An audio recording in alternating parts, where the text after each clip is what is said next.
Well, one of the things before we wrap up, we lost a legend yesterday in We lost a Hank legend Aaron. today too, Um, in Larry King. So Larry King, yeah. But the Hank Aaron one, I will tell you, as you've known, especially being my student, I've worked with hundreds, if not close to 1,000 celebrities in various shapes and forms. But the funniest thing is, the first person I ever met, the first celebrity I ever met, the first autograph I ever got was Hank Aaron, and I don't remember all the details, but I'll give you the big picture. This was back in the early 70s. I want to say it was 74, 75. So I'm not sure if it was before or after he hit the big home run. But, and this is old school, especially for people who really didn't travel before 2001. This is back in the day when my grandmother would fly from Selma, Alabama, and she'd have to fly out of either Birmingham or Atlanta. And she would fly Eastern Airlines, which is either, it doesn't exist anymore, or it's like a very small operator. And you used to be able to meet the plane at the gate. You used to be able to go right up to the gate and literally sit there and wait for your relatives, or if they were leaving, you could take them right up to the gate and hug and kiss right at the gate.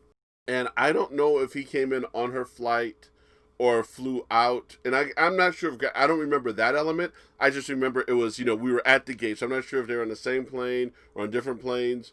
And I'm not sure if she was coming or going, but I remember we spotted him, and I walked up right to him with a piece of paper and got an autograph, and that was my first autograph. So that was special for me.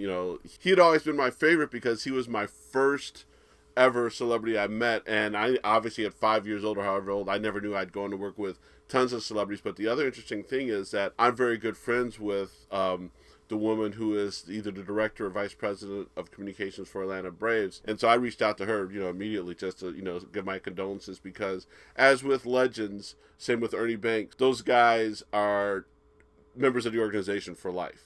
And in many cases, they're the ones who they're still, they don't even have to hire a lot of personal staff, because those organizations provide a lot of the PR and other things because they're so identifiable with those teams. But yeah, that was a tough one for me. That was a tough one.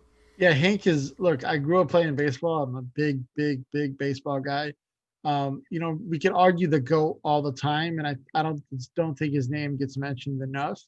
I did a deep dive after yesterday into some stats, and I saw a chart that was interesting. And in a lot of ways, not a lot of people could touch Hank, even Barry. And I think one of, if not the visually most greatest baseball player of all time, is Ken Griffey. I'm biased to the '90s, but look, growing up, Hank was a big deal. He was always a big deal, and for everything he's done and everything he's faced while continuing to do that is massive. I don't know if you've seen this about the Atlanta Braves. There's a push to, because their name is and their imagery is obviously a little bit problematic with everything going on. So there was a push to rename the team the Atlanta Hammers after Hank, and you could still kind of keep the same imagery and keep the same kind of idea, you know what I mean?